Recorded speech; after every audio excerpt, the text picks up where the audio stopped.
Good morning बेटा। My self Gurjeet Kaur Badwal.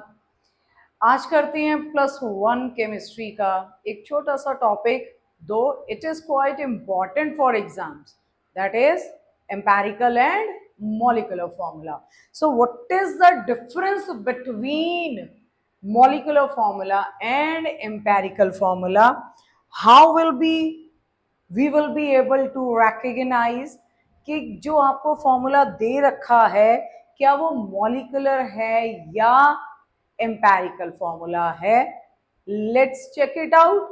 देखते हैं by the end of the lecture we will do numericals.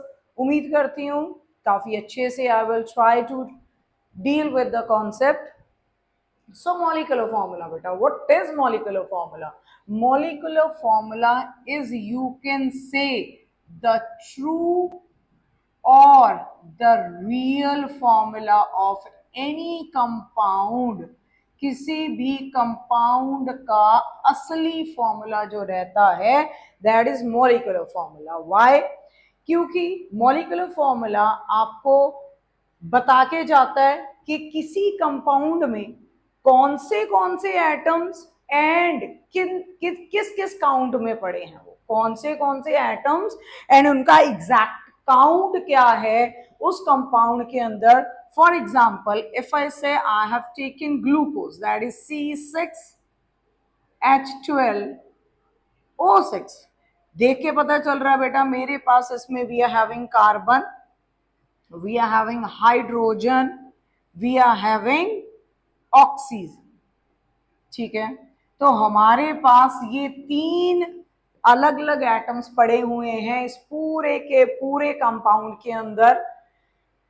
अब पहली चीज तो हमें ये पता लग गया कि कौन से एटम्स पड़े हैं या कौन से एलिमेंट्स पड़े हैं। सेकेंडली मॉलिक्यूलर फॉर्मूला देखते ही आपको पता चलेगा कि किस एटम का काउंट कितना है। 6 एटम्स कार्बन के पड़े हुए हैं, 12 एटम्स हाइड्रोजन के, then 6 atoms of oxygen again. ठीक है, तो वो फॉर्मूला जो आपको ये तो बताए ही कि कौन से एटम्स पड़े हुए हैं पर्टिकुलर फॉर्मूला के अंदर, साथ में उनका एग्जैक्ट क्या बताए बेटा? काउंट, एग्जैक्ट काउंट भी बताए। तो molecular formula is the actual formula or the true formula of a compound which tells about the type of atoms along with their count in that particular molecule। ठीक है बेटा, ये हो गया molecular formula. तो असली वाला ये है। What about empirical formula? Glucose की ही एग्जांपल उठा लेते हैं, दैट इज C6H12O6। अगर आपको कोई बोले कि इसका एम्पेरिकल फॉर्मूला क्या है, दैट विल बी CH2O। ठीक है, अब इस फॉर्मूले को देख के आपको क्या इंफॉर्मेशन कन्वे हो रही है? हमें टाइप्स ऑफ एलिमेंट्स तो पता लग रहे हैं कि इसमें कौन से एटम्स पड़े हैं, किस किस एलिमेंट का एटम पड़ा हुआ है। हमें कार्बन पता लग रहा पड़ा हुआ है, हाइड्रोजन पता लग रहा पड़ा हुआ है, ऑक्सीजन पता लग रहा पड़ा हुआ है, fine. But if you can compare, इसमें 6 कार्बन पड़े थे, इसमें इट्स ओनली 1। तो हमारे पास बेटा what is the major difference that comes in the count. Molecular formula आपको proper count of particular atom बताता है, where is empirical formula gives only the simple whole number ratio, simple whole number ratio of particular type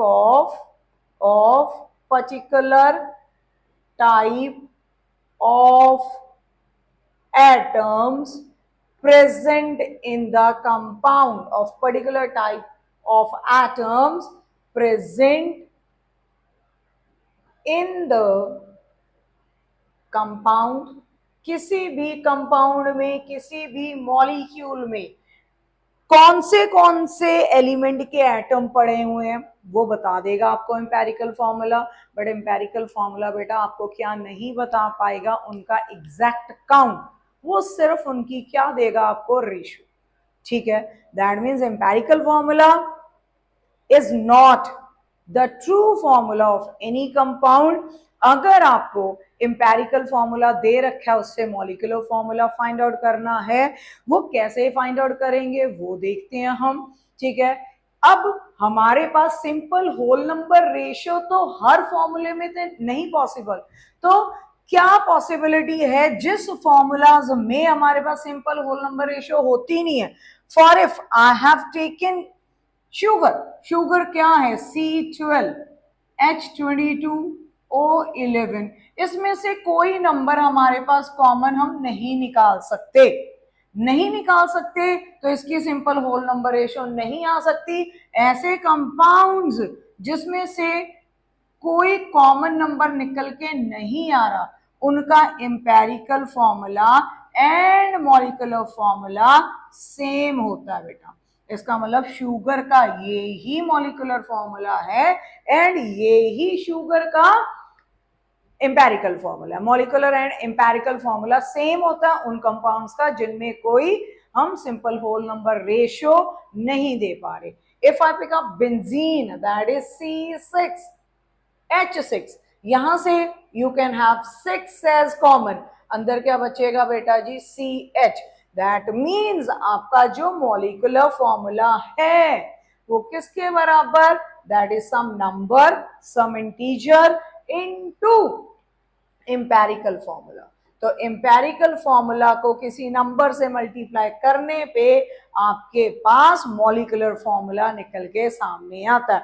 तो पहला आपके पास concept का formula, that is your molecular formula is n times of empirical formula. अभी glucose करके हटे हो, that is C6H12O6। ठीक है, इसमें से कॉमन हमने क्या निकाल सकते हैं, we can have 6 as common, तो अंदर क्या बचेगा CH2O। so this is the empirical formula, this is that particular number with which you have multiplied your empirical formula so as to get your molecular formula।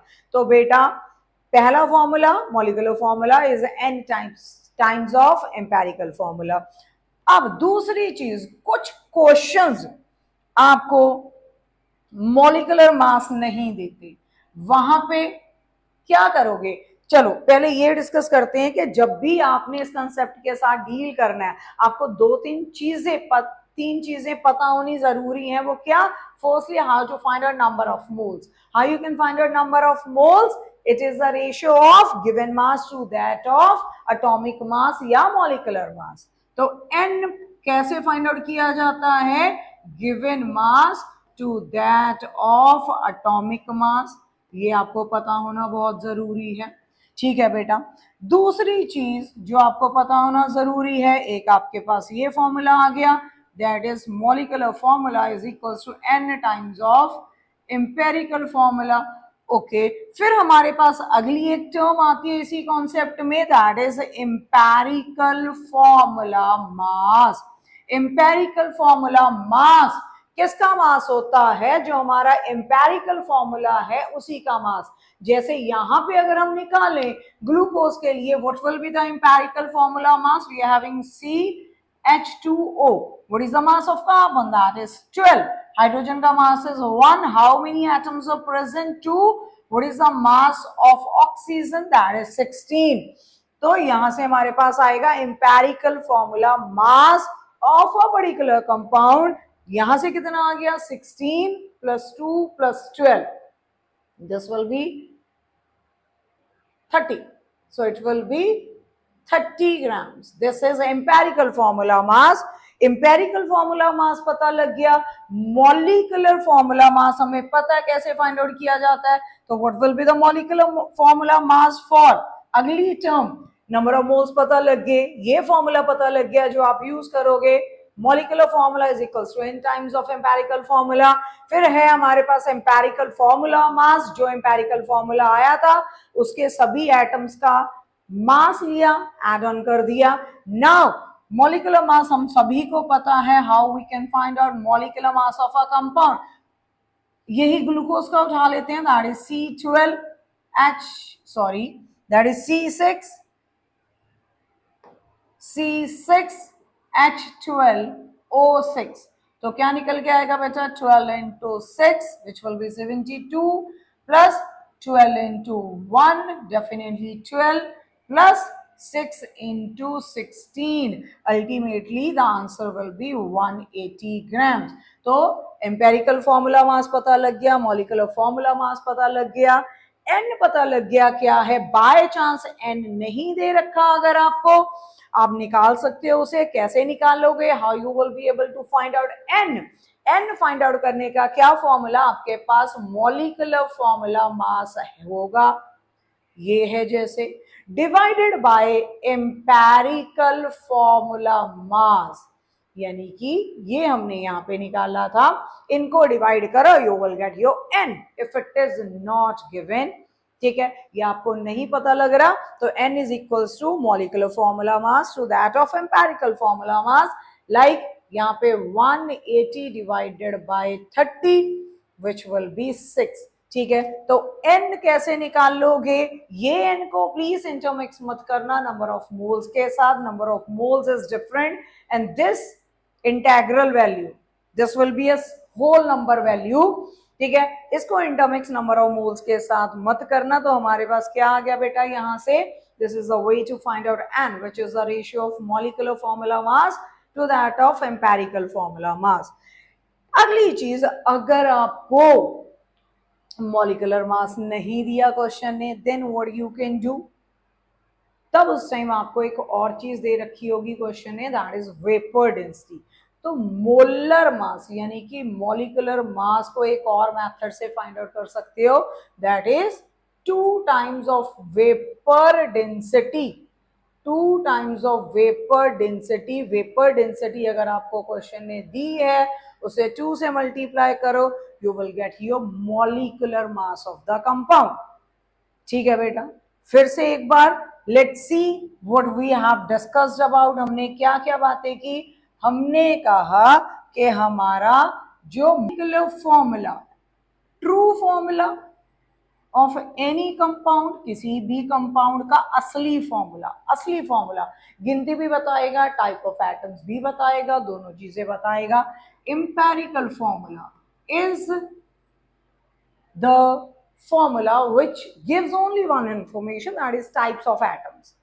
Secondly, it gives information that is incomplete. What is that? That is, it gives only simple whole number ratio in which different atoms are present.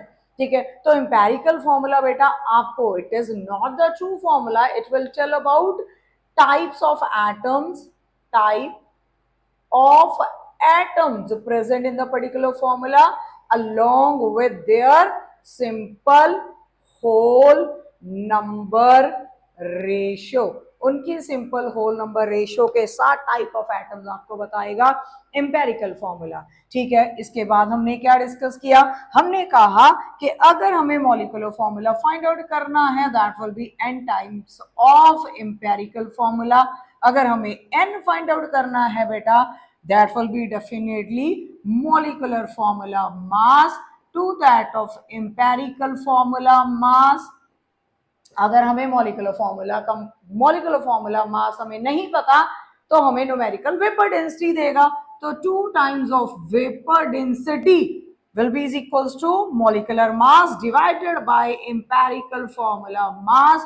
This is an other way to find out your n, where n is a whole number, right? So you can't consider this to be some fractional value like 1 by 2, 3 by 2 or in points. This should be a whole number। ठीक है, तो n अगर molar mass नहीं है तो कैसे find out करना, empirical formula मास हमारे पास आ गया। ठीक है बेटा, यहां के बाद एक चीज और, जब आप इस कंसेप्ट में डील करोगे, आपको number of moles find out करने बताए मैंने आपको, that is given mass upon atomic mass या मॉलिक्यूलर मास। ठीक है, तो ये कॉन्सेप्ट अगर आपको डील करना है, आपको ये फॉर्मूले पता होने चाहिए। एम्पेरिकल फॉर्मूला मास, एम्पेरिकल फॉर्मूला मास क्या होता है, एम्पेरिकल फॉर्मूला क्या होता है, मॉलिक्यूलर फॉर्मूला क्या होता है। वेपर डेंसिटी को 2 गुना कर दोगे, मॉलिक्यूलर फॉर्मूला मास आ जाएगा। Number of moles find out करने का formula given mass upon atomic mass. ठीक है बेटा, तो इस कंसेप्ट पे लेट्स ट्राई 1-2 न्यूमेरिकल्स ताकि कंसेप्ट की क्लैरिटी थोड़ी अच्छे से हो। The first one is we are having an inorganic salt, ठीक है, जिसमें हमारे पास परसेंटेज कॉम्पोजिशन दे रखी है। कौन से एलिमेंट्स हैं? सोडियम इतना, in terms of percentage, total percentage आपकी 100% होती है।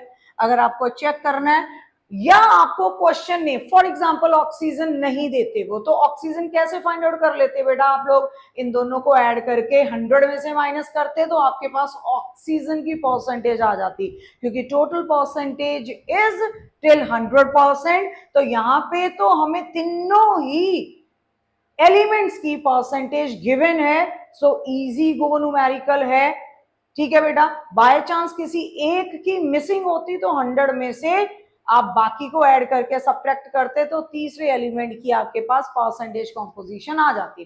परसेंटेज कॉम्पोजिशन आपको दे रखी है, they asking to you to find out empirical formula of this particular salt. तो ऐसे न्यूमेरिकल को कैसे डील किया जाता है, लेट्स डिस्कस इन डिटेल। पूरी डिटेल में डिस्कस कर लेते हैं कि ऐसे न्यूमेरिकल के साथ हम कैसे डील करेंगे। इसके लिए बेटा एक टेबल बनाना पड़ता है हमें, तो पहले उस टेबल को बना लेते हैं। ठीक है, उस टेबल में अलग अलग कॉलम्स होंगे। फर्स्ट कॉलम में आप एलिमेंट्स लिखोगे। एलिमेंट्स कौन से elements you guys are having, कौन से हैं?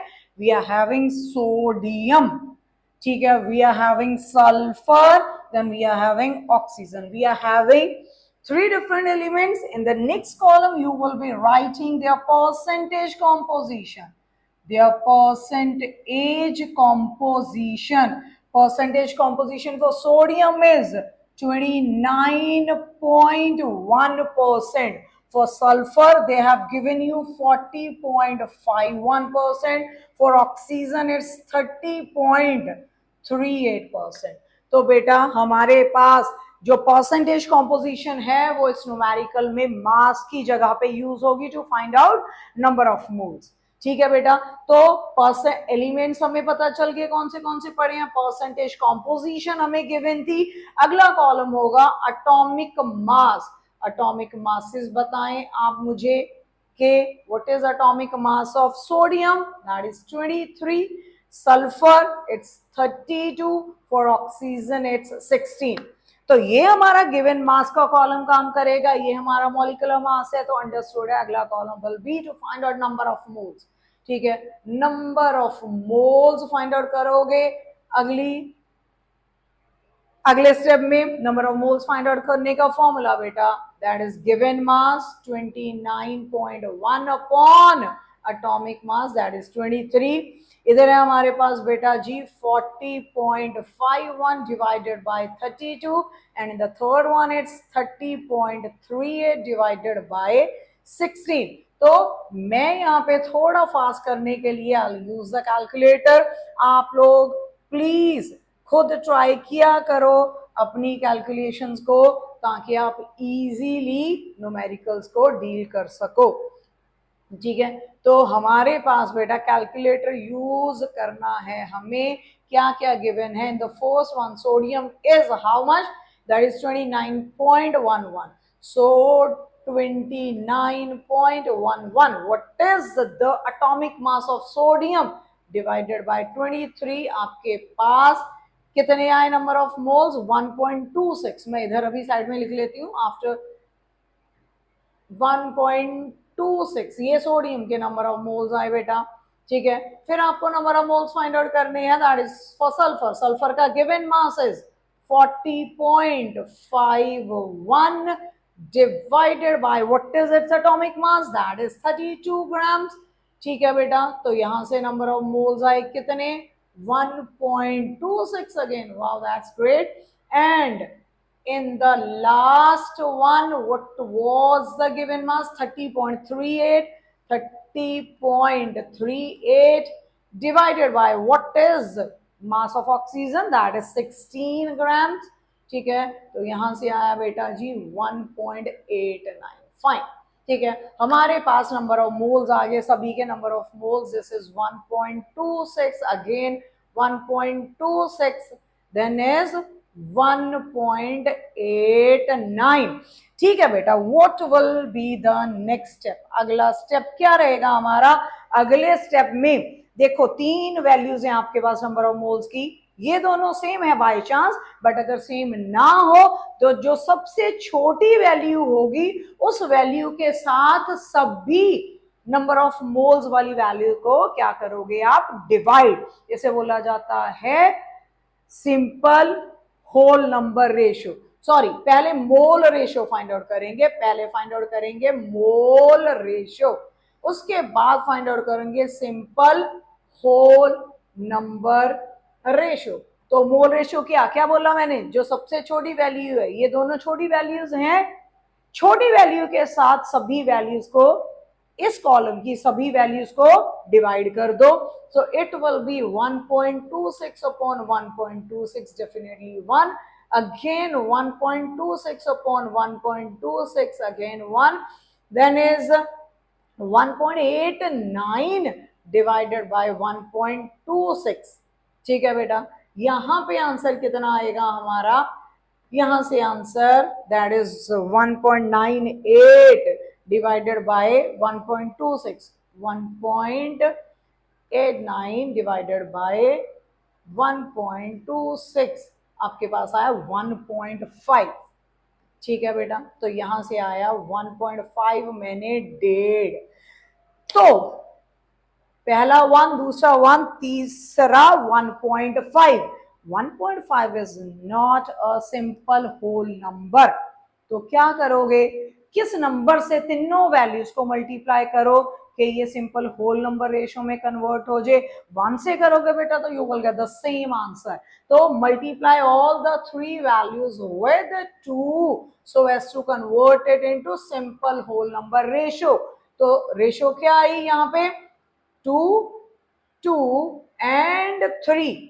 Okay, so this way we have sorted out with the empirical formula। उन्होंने हमें empirical formula find out करने के लिए बोला था, सोडियम Na कितना 2, sulphur 2, oxygen 3। So this is the empirical formula for the given compound।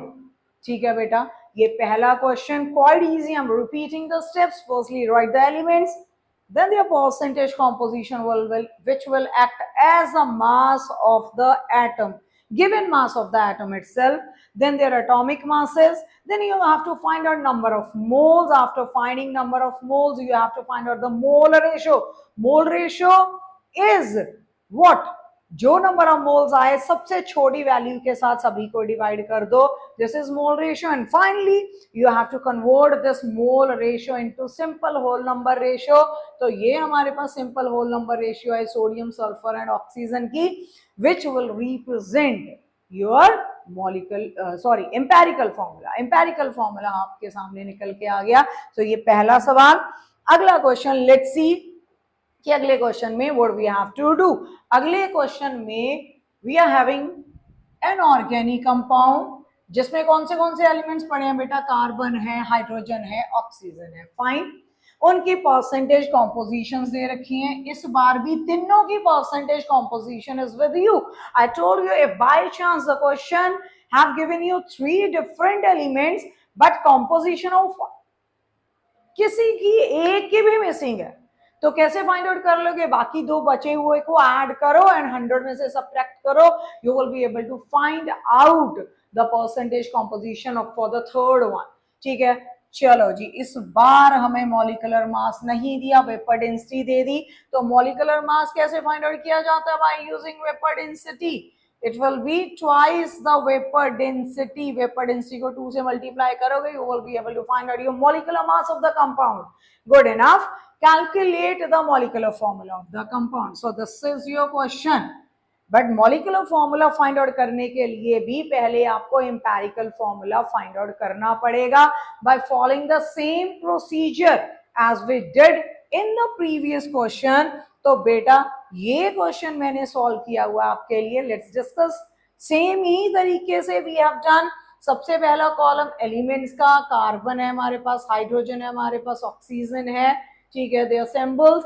This is their percentage composition, means their given mass. This is their atomic masses. अगले step में you have to find out number of moles. Number of moles is the ratio of given mass upon atomic mass. ठीक है बेटा, सभी के number of moles आपने find out कर लिए। Number of moles find out करने के बाद मोल रेशियो देखें, 1.390, 5.085, 1.389, सबसे छोटा नंबर ये है तीनों में से। दैट मीन्स इस नंबर के साथ आप तीनों वैल्यूज को क्या कर दोगे, डिवाइड। फोर्स वैल्यू को करोगे तो ऑलमोस्ट आपके पास 1 ही आंसर आएगा, दूसरे के लिए इट्स 1.5, देन फाइनली 1। तो this was not the simple whole number ratio. By chance अगर आपकी होल नंबर रेशियो पहले ही आ रही है तो ये स्टेप आप स्किप करोगे, बट यहाँ पे हमारे पास सिंपल होल नंबर रेशियो नहीं आई। दैट मीन्स हमें इसकी सिंपल होल नंबर रेशियो निकालनी पड़ी। किससे मल्टीप्लाई करके बेटा जी, 2 से मल्टीप्लाई किया हमने, तो we got a simple whole number ratio over here, that is 2:3:2। चलो, तो यहां से हमारा आया कौन सा formula, empirical formula, carbon 2 atoms, hydrogen 3, oxygen 2। So this is your कौन सा formula, empirical formula. Empirical formula निकालने के बाद अगली चीज जो आपको फाइंड आउट करनी है, क्योंकि आपका टारगेट है मॉलिक्यूलर फॉर्मूला फाइंड आउट करना, तो अगले स्टेप में साथ में ही जो एम्पेरिकल फॉर्मूला है उसका मास निकाल लें please. So this is empirical formula mass. Empirical formula मास कहां से आएगा, एम्पेरिकल फॉर्मूला का यूज करके। Carbon 12 into 2, hydrogen 1 into 3, oxygen 16 into 2। This is your empirical formula मास। ठीक है, देन इज, मैंने आपसे पहले ही बोला, vapour density into 2 gives you molecular mass. तो हमारे पास आ गया जी सब कुछ जो जो चाहिए था। यहां से निकाले अपना n।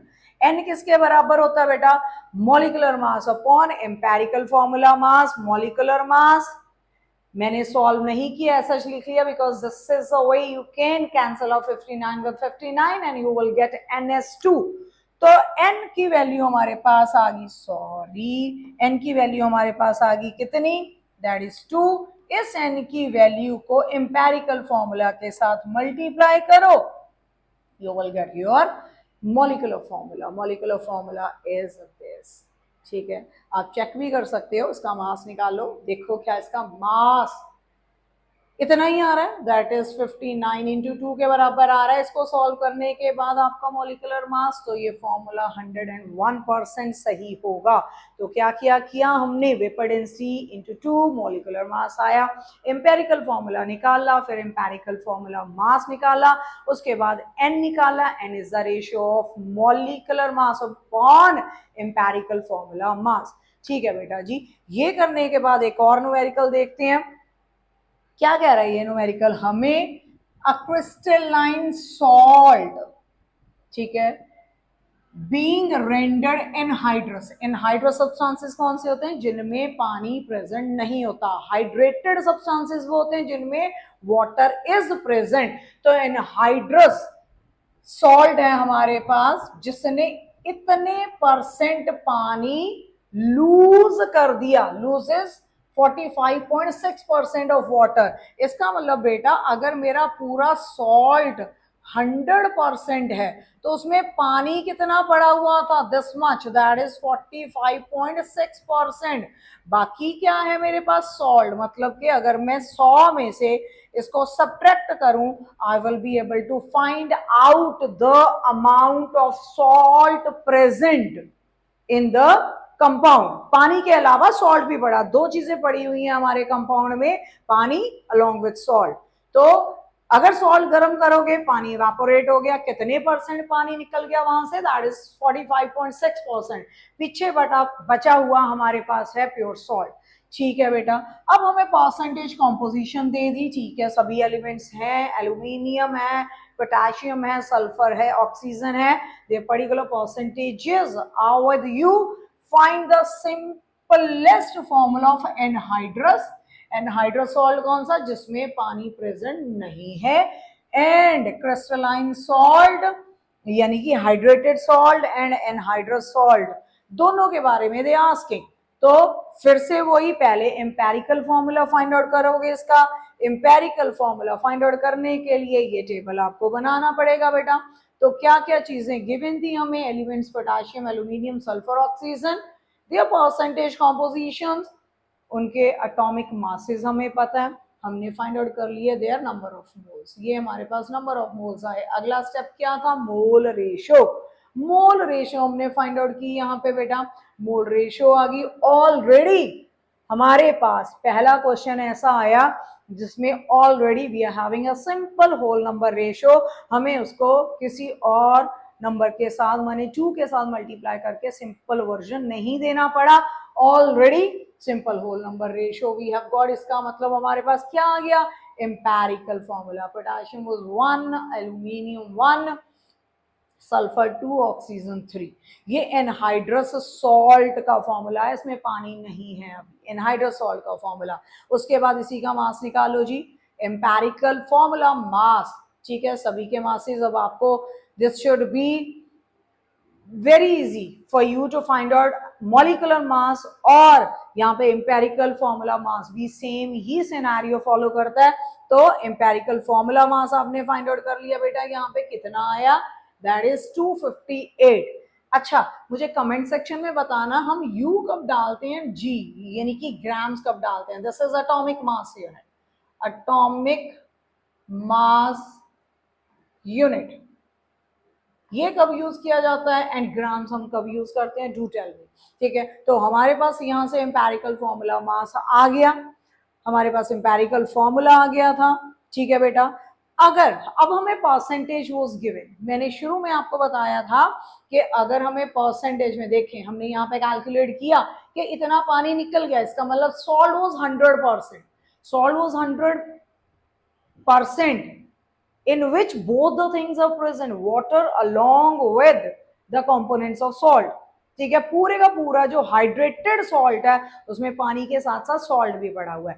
पानी उसमें से अगर इतना निकल गया तो सॉल्ट कितना है पीछे, तो वो चीज पहले आपने कैलकुलेट, सॉरी, वो चीज आपने पहले कैलकुलेट की, वो चीज कैलकुलेट करके हमारे पास बेटा यहां से आया empirical formula mass of hydrated salt 100 you था, उसमें से इतना पानी निकल गया तो सॉल्ट कितना बचा, 100 में से 45.6 हमने माइनस किया, तो हमारे पास सॉल्ट बिना पानी के कितना पड़ा हुआ है, इतना, समझ गए, बिना पानी के सॉल्ट कितना है, जिसमें से पानी कितने परसेंट एवापोरेट हो गया। उसके बाद बेटा आपके पास एम्पेरिकल फॉर्मूला मास आया था जो कि एनहाइड्रस सॉल्ट का था, उस इंफॉर्मेशन को यूज किया आपने, आपके पास था मास ऑफ एनहाइड्रस सॉल्ट इतना, ये निकाल के हटे हो, एनहाइड्रस मतलब जिसमें पानी प्रेजेंट नहीं है, ठीक है। देन हाइड्रेटेड सॉल्ट का मास इतना था, ठीक है बेटा। अब हमारे पास एम्पेरिकल फॉर्मूला है किसका, hydrated salt, empirical formula mass of hydrated salt हमें फाइंड आउट करना है 258 यू एनहाइड्रस सॉल्ट का मास है, 258 एनहाइड्रस सॉल्ट का मास है, एनहाइड्रस का। एनहाइड्रस सॉल्ट की दो इंफॉर्मेशन है हमारे पास एनहाइड्रस सॉल्ट की, एक है 258 यू, दूसरी एनहाइड्रस सॉल्ट का मास है हमारे पास कितना, दैट इज 54.4 यू, ठीक है। ये 100 यू में पड़ा था बेटा, तो क्या ये निकाल सकते हैं हम यूनिटरी मेथड। सो इतना सॉल्ट 100 ग्राम में पड़ा हुआ है, तो इतना सॉल्ट 258 यू कितने में पड़ा होगा, this into this divided by this, ठीक है। Apply this unitary method to find out molecular mass of your anhydrous salt, anhydrous salt का मॉलिक्यूलर मास ये आ गया हमारे पास, ठीक है। This into this divided by this means 100 into 258 upon this, this is simple unitary method of maths. ठीक है, फिर से बता देती हूँ, हमारे पास एनहाइड्रस सॉल्ट की दो इंफॉर्मेशन पड़ी थी, हाइड्रेटेड की एक इंफॉर्मेशन थी, दूसरी हमें फाइंड आउट करनी थी। तो यूनिटरी मेथड अडॉप्ट किया, हमारे पास हाइड्रेटेड सॉल्ट का मास भी आ गया यहां से 474.3। ठीक है बेटा, अब इस पूरे सॉल्ट में पानी बाय मास कितना पड़ा हुआ है, अगर हमारे पास 474.3 यू पूरे सॉल्ट का मास है, इसमें by mass how much is water, वो हमें फाइंड आउट करना है। उसके लिए क्या करेंगे बेटा, एनहाइड्रस सॉल्ट का मास भी हमारे पास है, हाइड्रेटेड सॉल्ट का मास भी हमारे पास है, इन दोनों को क्या कर दो, सब्ट्रैक्ट, उतना आपके पास mass of water you guys will get. ठीक है, इनको क्या कर दो, सब्ट्रैक्ट कर दो, सी हियर, सब्ट्रैक्ट कर दो, you will get the mass of water present in it. अब मॉलिक्यूल्स निकालने हैं पानी के, कितने पड़े हैं, इसको 18 से डिवाइड कर दो, क्योंकि एक मॉलिक्यूल का मास हमें पता है। तो हमारे पास पूरे सॉल्ट में 12 मॉलिक्यूल्स वाटर के पड़े हुए हैं। इसका मतलब हमारे पास ये फॉर्मूला हमने पहले बना लिया था, इसके साथ 12 पानी के मॉलिक्यूल्स ऐड ऑन कर दो, this is the empirical formula of your hydrated salt. ठीक है, ये न्यूमेरिकल इंटरेस्टिंग है, थोड़ा एक बार खुद ट्राई करना। अपार्ट फ्रॉम दिस आपकी एनसीईआरटी में बेटा एक न्यूमेरिकल है वेल्डिंग फ्यूल वाला, काफी चांसेस रहते हैं उसके एग्जाम में आने के, तो do practice that numerical as well. Numerical जितने करोगे उतना कंसेप्ट ज्यादा क्लियर होगा।